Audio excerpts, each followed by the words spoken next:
दोस्तों, भारत की best tourist destination कौन सी है? यकीनन आपके मन में भी एक ही नाम आ रहा होगा, गोवा। गोवा में घूमने की इतनी ज़्यादा जगह हैं कि कुछ दिनों में आप पूरे गोवा को एक्सप्लोर नहीं कर सकते। सुंदर सुंदर बीचेस हों या घूमने की और अच्छी जगह, लेकिन कुछ लोगों में चुल मची होती है। वो ऐसी जगहों पर ज़्यादा जाना पसंद नहीं करते या इन जगहों से जल्दी ही बोर हो जाते हैं और उन्हें कुछ एडवेंचरस करना होता है। ये लोग पहुंच जाते हैं गोवा की कुछ भूतिया जगहों पर। और आज मैं आपको जिस भूतिया जगह की कहानी बताने वाला हूँ, इसे गोवा का सबसे डरावना, सबसे खौफनाक भूतिया बंगला कहा जाता है। इस बंगले की जानकारी मैं आपको इस सच्ची भूतिया कहानी के जरिए दूंगा, जो माधव और रवि के साथ 4 साल पहले घटी थी। और ये कहानी बहुत ही डरावनी और खौफनाक है। यकीन कीजिए, आपको भी अंदर तक डर लगेगा। तो हेडफोन लगा लीजिए, कमरे की लाइट्स ऑफ कर लीजिए, क्योंकि ये वक्त हो रहा है डरने का। तो ये कहानी है रवि कुमार और माधवन की, जिसे उसके दोस्त माधव कहते हैं। और ये दोनों दोस्त पुणे के रहने वाले हैं। पुणे में एक कॉलेज में ये पढ़ा करते थे और इन्हें घूमना फिरना बहुत ज़्यादा पसंद था। इससे पहले भी ये गोवा 2 से 3 बार आ चुके थे और इकट्ठे आए थे। कुछ दोस्त इनके साथ हुआ करते थे। अब ये मौसम था गोवा में घूमने का, यानी कि सर्दियाँ आ चुकी थी। गोवा में बहुत ज़्यादा भीड़ रहने लगी थी और इन्हें लग रहा था कि गोवा में सही समय पर हमें चले जाना चाहिए। ये बस के ज़रिए पुणे से गोवा पहुंच गए। वहाँ पर इन्हें पहले ही पता था सस्ते होटल कहाँ पर मिलते हैं, और होटल को जो मेन एरिया होता है बीच से थोड़ा दूर लो तो ज़्यादा सस्ते मिल जाते हैं। ऐसे ही इन्होंने एक सस्ता होटल का कमरा करवा लिया था। अब घूमने की बारी थी और ये 5 से 6 दिन हर बार गोवा आते, इतने दिन यहाँ पर रहकर जाते, अच्छे से घूमते फिरते। यहाँ पर ये रेंटल बाइक ले लिया करते, उसमें तेल डलवाते और दूर दूर के इलाकों में घूमते। पहले 2 दिन बागा बीच, कैंडोलिम, ऐसे बीचेस जो कि नॉर्थ गोवा के बीच थे, वहाँ पर वो घूमते रहे। फिर वो साउथ गोवा चले गए, वहाँ पर घूमने लगे। वहाँ भी एक कमरा था सस्ता, उन्होंने करवा लिया था। ये जगह वो थी जो वो पहले भी घूम चुके थे और दोबारा उन्हें देख रहे थे, तो वो काफ़ी ज़्यादा बोर हो रहे थे। उन्हें लग रहा था अब कोई ऐसी जगह को एक्सप्लोर करते हैं जो हमने एक्सप्लोर नहीं की है। इसके बाद बारी आई चर्चेस की। तो ये जो चर्च थी ये पहले भी घूम चुके थे, तो यहाँ ये जाना नहीं चाहते थे। कुछ घंटों के लिए गए, उसके बाद वो बोर होने लगे। वो ढूंढ रहे थे कोई नई जगह, क्योंकि गोवा काफ़ी ज़्यादा बड़ा है और यहाँ नई नई जगह बनती रहती हैं। कुछ पुरानी समय समय पर ढूंढी जाती रही हैं और कई बार कुछ पुरानी होती हैं ऐसी जगह जहां लोग जाना पसंद नहीं करते। ये ऐसी जगह ढूंढ रहे थे और इन्हें पता लगा कि गोवा में एक ऐसा ही पुर्तगाली ज़माने का एक बंगला है जो अभी वैसा का वैसा है, लेकिन वहाँ पर डरावनी घटनाएं होती हैं। अब ये काफ़ी दूर था, इन्हें बाइक से काफ़ी दूरी पर जाना था। तो ये अब दिन के वक्त तो वहाँ घूमते रहे। और गोवा में रात के वक्त भी लोग ऐसा नहीं करते कि घरों के अंदर दुबक जाते हैं। ये बहुत अच्छे से बना हुआ है। टूरिस्ट रात को भी घूमना पसंद करते हैं। रात को 1-2 बजे भी आप सड़कों पर देखेंगे ना, तो टूरिस्ट आपको घूमते हुए मिलेंगे। कभी साउथ गोवा की तरफ जा रहे, कभी नॉर्थ गोवा की तरफ जा रहे। तो ये जो बंगला था इसे कहा जाता है डिमेलो हाउस, और ये है राजा शांतिमोल रोड पर। ये इन्होंने पता कर लिया था। इसके बाद गूगल मैप पर निशान लगा लिए थे। अब रास्ता काफ़ी ज़्यादा लंबा था और इन्हें लग रहा था कि रास्ते में और जगह भी ढूंढेंगे, क्योंकि बस एक हॉन्टेड हाउस को देखने के लिए, जो कि वो रात को जाकर देखना चाहते थे, वहाँ जाकर वापस आ जाएंगे तो भाई हमारा तो दिन बर्बाद हो जाएगा ना। इतना लंबा सफ़र करेंगे, रास्ते में और जगह होनी चाहिए जिन्हें हमें देखना है। तो उन्होंने रास्ते में और भी कई जगह ढूंढनी शुरू कर दी। कोई सुनसान जगह, खाली जगह जहाँ पर जंगलों का एहसास हो, कुछ प्राचीन ज़माने के बरगद के पेड़, पीपल के पेड़, उन्हें देखना। कोई ऐसी जगह जहाँ पर गोवा के खास लोग रहते हैं और ये पॉपुलर जगह ना हो, ऐसी जगह वो दिन के वक्त घूमते रहे। उन्हें ज़्यादा कोई मज़ा नहीं आ रहा था। सब कुछ पुराना पुराना सा लग रहा था, सब कुछ देखा देखा सा लग रहा था। रात को लगभग 9 बजे वो ढूंढना शुरू हो गए कि शांतिमोल रोड कहाँ पर है और ये जो डिमेलो हाउस है ये कहाँ पर है। अब गूगल मैप का आप आसानी से पीछा नहीं कर सकते। जो सड़कें दिखाई देती हैं ना भाई, कई बार बंद मिलती हैं, और ऐसा ही हाल उनका हो रहा था। कई सड़कें यहाँ नई बन रही थी तो टूटी हुई थी और घुमावदार रास्ते गूगल मैप में दिखाए नहीं गए थे। तो इस चीज़ ने उन्हें 10 बजे का समय लगवा दिया उस बंगले तक पहुँचने का। एक तो हॉन्टेड हाउस, वक्त रात के 10 बजे का, और ये जो जगह थी यहाँ ज़्यादा लोग आते जाते नहीं थे। जो कुछ गांव थे, कुछ छोटे मोटे शहर बने हुए थे, उनसे काफ़ी ज़्यादा बाहर ये बना हुआ काफ़ी पुराना बंगला था। और इसके बारे में इन्हें ज़्यादा पता भी नहीं था कि ये कितना हॉन्टेड है, इसकी कहानी क्या है। इन्हें लगा देखेंगे वहाँ जाकर और पता कर लेंगे। और भी टूरिस्ट आए होंगे ना ऐसे हॉन्टेड जगह पर घूमने के लिए, विदेशी पर्यटक भी बहुत ज़्यादा आते हैं। जब उन्होंने अपनी बाइक उस बंगलों के एक तरफ बनी उस छोटी सी सड़क पर लगाई, वो देखने लगे आसपास कोई और लोग यहाँ आए हैं या नहीं। तो उन्होंने ध्यान दिया कि ये जो घर था, ये जो बंगला था ना, ज़्यादा टूटा हुआ नहीं था। ऐसा लग रहा था ये तो ठीक ठाक हो, ज़्यादा पुराना ना हो, जबकि उन्होंने सुना था कि ये 100 साल पुराना है। तो जो रवि था वो माधव को कहने लगा, भाई ये जो घर है ज़्यादा पुराना तो लगता नहीं, कहीं और जगह तो नहीं आ गए। इसके बाद उसने गूगल मैप में चेक किया, यहाँ पर रेंज भी अच्छे से नहीं आ रही थी। तो जितनी फ़ोटोज़ डाउनलोड हुई थी उसे दिखाकर कहने लगा, यार देख तो सही, यही तो लगता है। फ़ोटोज़ में काफ़ी पुराना लग रहा था, सामने काफ़ी नया लग रहा था, सुनसान इलाका था। हाथ में उनके पास एक ही टॉर्च थी। तो उन्होंने टॉर्च मारी और देखा कि जो वो घर था ना, बंगला था, अंदर लाइट जली हुई। तभी दोनों की आंखें चमक गई। भाई घूमने के लिए कोई और भी आया है। बाइक स्कूटी नज़र तो नहीं आ रही, ना कोई गाड़ी नज़र आ रही है, लेकिन हो सकता है हमारी तरह घूमने के लिए कोई अंदर आया हुआ है। चल अंदर जाकर देखते हैं ना, हो सकता है सरकार ने इस बंगले को ठीक करवा दिया हो ताकि टूरिस्ट इसे भी देखने के लिए आए। तो वो अंदर जाने लगे। छत अच्छे से बनी हुई, बाहर जैसे अभी अभी पेंट किया गया हो। घास की कटाई तो नहीं की गई थी, घास काफ़ी ज़्यादा थी, झाड़ियाँ घर के अंदर तक उगी हुई थी, लेकिन ऐसा लग रहा था घर को ठीक कर दिया गया है। इन पेड़ों को, झाड़ियों को नहीं काटा गया है ताकि देखने में ये घर डरावना लगता रहे। तो वो टॉर्च मारते हुए अंदर गए। अब अंदर उन्हें एक जैसे दरवाजे पर, जहाँ दरवाज़ा लगा नहीं हुआ था, जैसे डिज़ाइन दरवाजे का था, वहीं पर वो बैठा हुआ एक आदमी मिला, जो नीचे को आंखें करके कुछ जैसे खुद से बात कर रहा था, बुड़बुड़ा रहा था, अकेला था। अब ये देखने लगे इधर उधर, भाई इसे क्यों परेशान करना, अपना फ़ोन पर बात कर रहा होगा कान में लगाकर हेडफोन ना, तो हमें क्या करना, हमें तो ये घर देखना है ना, हॉन्टेड हाउस है, इसकी थोड़ी तस्वीरें खींचते हैं फ़ोन से। तो उन्होंने कुछ तस्वीरें खींचने के लिए टॉर्च मारी, उधर फ़ोटोज़ खींचने लगे। काफ़ी बड़ा बंगला था अंदर से। फिर कुछ फ़ोटोज़ खींचने के बाद उन्हें आगे की तरफ जाना था, और वो जो आदमी दरवाजे पर बैठा था ना, आगे जाने का रास्ता उस दरवाजे से निकल कर ही था। तो वहाँ पर वो खड़े हो गए। वो आदमी इतनी देर से खुद से बातें कर रहा था, जैसे कुछ रो रहा हो, काफ़ी ज़्यादा परेशान हो। तो रवि ने कहा, भाई साहब क्या हुआ, हमें आगे जाना है। तो उस आदमी ने कोई जवाब नहीं दिया।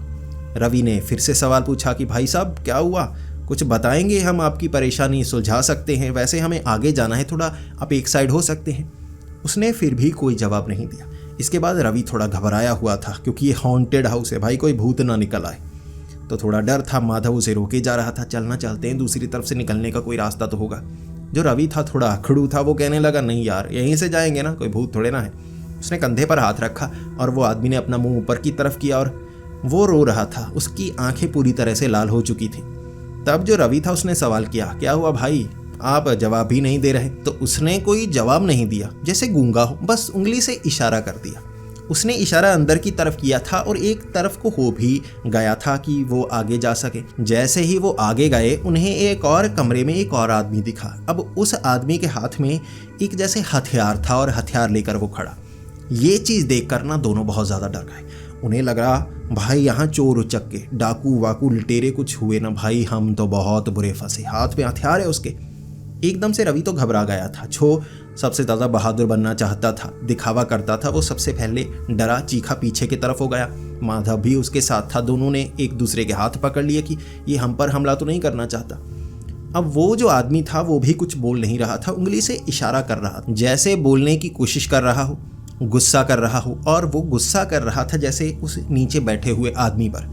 इसके बाद वो दोनों बोल कुछ नहीं रहे, वो रोए जा रहा, वो इशारा करे जा रहा, और इधर रवि की सिट्टी पिट्टी गुल, माधव की सिट्टी पिट्टी गुल, वो कहने लगे, भाई साहब देखो हमें जाने दो, हमें जाने दो। तब जाकर वो हथियार वाला आदमी बोला, तुम क्यों डर रहे हो, ये ना बहुत ज़्यादा अकड़ू है, इसकी समझ में नहीं आती। इसे कब से कहे जा रहा हूँ कि ये घर मेरा है, मेरा है, मेरे नाम कर दे, ये करता ही नहीं। अब रवि और माधव एक दूसरे की तरफ देखने लगे कि ये इनका झगड़ा है, हम यहाँ से चलते हैं। और नीचे बैठा हुआ वो आदमी खड़ा हुआ और कहने लगा, तू मेरा भाई है, हम दोनों को आधा आधा ही मिलना चाहिए। वो कह रहा था ये पूरा मेरा है, अब वो आदमी कह रहा था आधा आधा मिलना चाहिए। और इतना भी पता चल गया, ये दोनों भाई हैं। अब रवि और माधव वहाँ से खिसकना तो चाहते थे, लेकिन वो दोनों झगड़ा करने लगे। अब झगड़ा वो करने लगे थे, इन्हें लग रहा था कोई मसाले वाली चीज़ मिल गई, भाई खड़े होकर देखते हैं। रवि भी रुका, माधव भी रुका। हाथ में हथियार ज़रूर था, ये रोकना चाहते थे कि भाई हथियार का इस्तेमाल मत करो, लेकिन जो झगड़ा हो रहा था ना वो मुँह ज़ुबानी हो रहा था, यानी कि एक दूसरे को गाली गलौज कर रहे थे। झगड़ा थोड़ा बढ़ने लगा। वो आदमी जिसके हाथ में हथियार था, उसने वो हथियार से ना 2-3 बार वार किया उस आदमी के, और सीधा सर पर। झगड़ा तो हो रहा था, लेकिन हथियार का वार इतनी जल्दी कर दिया कि ना रवि समझ पाया ना माधव समझ पाया। लेकिन सर पर वो तेज़धार हथियार से इतनी तेज़ वार किए थे, 2-3 बार वार किए थे, वो तो नीचे गिर गया, जैसे मर ही गया हो। वो तो हिल ही नहीं रहा था। और ऊपर से वो जो उसका भाई था, उसने वो चाकू अब उसके पेट में घोंपना शुरू कर दिया, छाती में घोंपना शुरू कर दिया, और उसे जैसे मार ही डाला था। ये बात ने दोनों को डरा दिया कि निकलो भाई, यहाँ से बचना है तो निकलो। इसके बाद वो वहाँ से भागे चीखते हुए। बाइक उठाई, थोड़ा आगे गए। अब वहाँ से मोड़ काट कर काफ़ी आगे गए, कुछ घर बने हुए थे, वहाँ वो घबरा रहे। अब जो रवि था वो बाइक चला रहा था, इससे पहले इतना ज़्यादा कभी नहीं डरा था, इसलिए उससे बाइक चल नहीं रही। कभी स्पीड काफ़ी तेज़ दे देता, पहले ही गियर में बाइक चलाए जा रहा था, उसे समझ में ही नहीं आया गियर कैसे डालूं, दिमाग बिल्कुल सन्न हो गया था। फिर रवि जब आगे वाले मोड़ से फिर से घूमने लगा, वहाँ काफ़ी ज़्यादा घर थे और वहाँ घरों में लाइट भी जली हुई थी। वो बाइक थी ना एक खंबे से टकराई, और जब खंबे से टकरा गई एक तरफ तो बाइक थोड़ी मुड़ी, और एक घर था उसकी दीवार से सीधा बाइक उसने जा मारी। स्पीड कोई 20-30 की होगी, लेकिन वो दीवार कच्ची थी, इस कारण ना ईंटों वाली वो दीवार एक तरफ गिर गई। इसके बाद वो जो मकान का मालिक था वो घर से बाहर निकला, और पड़ोसी भी निकल कर आ गए, क्योंकि यहाँ कुछ लोग ऐसे होते हैं जो ऐसे परेशान करते हैं, यहाँ रहने वालों को परेशान करते हैं, शराब पीकर तंग करते हैं। उन्हें लगा कोई ऐसा ही शराबी होगा, बाइक उसने घुसा डाली है। वहाँ के लोग गुस्सा कर रहे थे। इसके बाद रवि और माधव जैसे ही बाइक से उतरे, उनके पाँव पकड़ने लगे कि वो हमें मारना चाहता है, वो हमें मारना चाहता है, वो हमें मार देगा, उसने अपने भाई को काट कर मार डाला। पहले तो वो लोग थोड़ा उन पर गुस्सा कर रहे थे, लेकिन उन्होंने देखा कि ये बाइक नशे में इन्होंने नहीं मारी है, बल्कि ये तो बहुत ज़्यादा घबराए हुए हैं, डरे हुए हैं, जैसे किसी ने इन पर हमला कर दिया हो। वो जो लोग थे उन्हें थोड़ा समझाने लगे, क्या हुआ भाई क्या हुआ। वो इतना डरे हुए थे कि जैसे उनकी सिटी पिटी गुल थी, वो गिरने को हो रहे थे, चक्कर आ रहे थे उन्हें बार बार, होंठ और चेहरा उनका बिल्कुल उतरा हुआ। तो वो लोगों ने उन्हें समझाया, वहाँ एक तरफ थोड़ा बिठाया, बेंच सा बना हुआ था लकड़ी का, वहाँ बिठाकर वो पूछने लगे क्या हुआ। फिर थोड़ा उन्हें पानी पिलाया, तब जाकर उनसे सही से बोला गया। फिर वो कह रहे थे कि वो बंगला जो भूतिया बंगला था, हम वहाँ घूमने के लिए गए थे, वहाँ हमने कोई भूत वूत तो देखा नहीं, एक आदमी देखा हथियार वाला, और उसने अपने भाई को वो चाकू से ना काट काट के मार डाला, उसे जान से मार डाला। ये बातें सुनकर वो भी थोड़ा सा घबरा गए कि क्या सच में ऐसा हुआ। अब वो कह रहे थे हाँ सच में ऐसा हुआ। अब उन लोगों ने ज़्यादा कुछ बताया नहीं, लेकिन इतना कहा, वो जो घर था ना डिमेलो हाउस, उसे हॉन्टेड हाउस कहा जाता है, और उसके पीछे की कहानी तुम्हें पता है क्या कहानी थी। अब वो पूछ रहे थे कि क्या कहानी थी हॉन्टेड हाउस की, उन्हें पता नहीं थी। तो लोगों ने उस वक्त उन्हें बताया कि ये घर पुर्तगाली समय का है, और उस समय से एक किले की तरह बनाया गया था, बंगला बड़ा किले की तरह बनाया गया। और उनके जो बच्चे थे आगे काफ़ी ज़्यादा बच्चे हुए, लेकिन 2 ऐसे भाई जिनका हक इस बंगले पर था, उनमें झगड़ा रहने लगा। पुश्तैनी घर ज़रूर था उनका, लेकिन दोनों में झगड़ा था कि ये घर मैं लूँगा और मैं लूँगा। और ये धीरे धीरे झगड़ा इतना ज़्यादा बढ़ गया, एक भाई ने दूसरे भाई को चाकू गोद गोद कर मार डाला था, और यहीं इस बंगले के अंदर मारा था। इसके बाद कहते हैं कि 2-3 दिन बाद जिसने अपने भाई को मारा था, उसे भी किसी ने जैसे चाकू गोद गोद कर मार डाला। कभी पता नहीं लग पाया कि उसे किसने मारा। उसने तो अपने भाई को मारा, लेकिन उसे किसने मारा, उसकी दुश्मनी किसी के साथ नहीं थी। और जिस चाकू से उसे मारा गया था, ये वही चाकू था जो कि उसने इस्तेमाल किया था अपने भाई को मारने के लिए। कहते हैं तब से वो जो भाई थे ना, उनकी आत्मा वहीं उस बंगले में नज़र आती है, और सिर्फ उन भाइयों की आत्मा ही वहाँ नज़र नहीं आती, उनके जो पूर्वज थे वो भी जैसे किसी शाप के कारण इस बंगले से जुड़ गए, और यहाँ उनकी आत्माएं भी नज़र आती हैं। किसी किसी को ऐसा भूतिया एक्सपीरियंस होता है। यहाँ वैसे दिन के वक्त काफ़ी लोग आते हैं, रात को कम लोग आना पसंद करते हैं। ज़्यादातर लोगों को इन चीज़ों का एहसास नहीं होता। कुछ खुशकिस्मत होते हैं जिनके साथ ऐसी पैरानॉर्मल एक्टिविटी हो जाती है। वो घरों के लोगों ने रवि और माधव को ये बताया था और ये कहानी सुनने के बाद उन्हें यकीन नहीं हो रहा। वो पास के ही एक घर में रुक गए थे। अगली सुबह वो कह रहे थे हमें पुलिस को बुलाना है, कहीं ऐसा तो नहीं आपके जान पहचान वाले यहाँ पर होंगे जिन्होंने ऐसे मारा होगा, ये बचाने की कोशिश कर रहे हैं। इसके बाद पुलिस को बताने से पहले सब लोगों के साथ वो उस बंगले में गए। अब दिन के वक्त वो बंगला टूटा हुआ, छत मौजूद नहीं थी, इतना बुरी तरह से टूटा हुआ था। रात को अंदर लाइट जल रही थी भाई, अंदर ऐसा लग रहा था जैसे नया बंगला हो। अब दिन के वक्त तो बिल्कुल टूटा हुआ, जैसे पुराने ज़माने का हो, जैसे उसे ठीक करवाया ही ना गया हो। रवि और माधव ये देखकर हैरान थे और ये भी समझ गए जो रात को उन्हें नज़र आया ना, वो भूतिया घटना ही थी। वहाँ तो घास फर्श तो मौजूद ही नहीं था, वो कोई लाश, कोई खून, ये चीज़ दिखना तो नामुमकिन के समान था। ऐसा कुछ नहीं मिला उन्हें और उन्होंने माना सच में ये बंगला भूतिया है। इसके बाद वो वहाँ से निकले थे और आगे उन्हें एक पुलिस वाला मिला था, एक बार पक्का करने के लिए कि क्या जो हुआ सच में भूतिया घटना थी। उन्होंने उस पुलिस वाले से पूछा था, डिमेलो हाउस में क्या सच में जो हमारे साथ हुआ ऐसा लोगों के साथ होता है? उस पुलिस वाले ने कहा था, ऐसी घटनाएं ज़्यादातर लोग कहते हैं, हम इन पर यकीन नहीं करते। पुलिस वाले भूतों की घटनाओं पर यकीन नहीं करते, लेकिन कुछ लोग ऐसी कहानियां सुनाते हैं, बाद में कोई सबूत तक नहीं मिलता कि वहाँ क्या होता है, सच में कोई भूत है या ये लोग शराबी हैं जो शराब पीकर भटक जाते हैं और बाद में कहते हैं ये दिखा वो दिखा। इस तरह रवि और माधव ये पक्का कर चुके थे, जो उनके साथ हुआ वो एक भूतिया घटना ही थी। कुछ दिन उन्होंने बाद में गोवा में ही गुजारे थे और उसके बाद वो पुणे आ गए। वो इस घटना से काफ़ी ज़्यादा डर ज़रूर गए थे। जो भूतों पर यकीन नहीं करते थे वो भूतों पर यकीन करने लगे। आज भी डिमेलो हाउस गोवा में मौजूद है और इसे गोवा का सबसे डरावना घर कहा जाता है। एक शाप से जुड़ा हुआ दोनों भाइयों की आत्मा कई लोगों को नज़र आती है और अगर आप भी शौकीन हैं भूतिया घर देखने के, पैरानॉर्मल एक्टिविटी को एहसास करने के, आप भी वहाँ जा सकते हैं। अब गोवा में घूमने की इतनी जगह हैं, उनमें से एक ये भी है। वैसे मैं आपको कहूँगा यहाँ पर ना जाइएगा, क्योंकि हो सकता है आपके साथ कुछ ऐसा हो जाए जो इससे भी ज़्यादा डरावना हो, कहीं वो आप पर हमला ही ना कर दे। तो दोस्तों, आपको ये सच्ची कहानी कैसी लगी? अगर आपको ये वीडियो पसंद आई हो तो इसे लाइक और शेयर ज़रूर करें। ऐसी ही कहानियाँ सुनना अगर आपको पसंद है तो हमारे इस चैनल को सब्सक्राइब करें। तो मिलते हैं अगली वीडियो में, तब तक के लिए डरते रहें।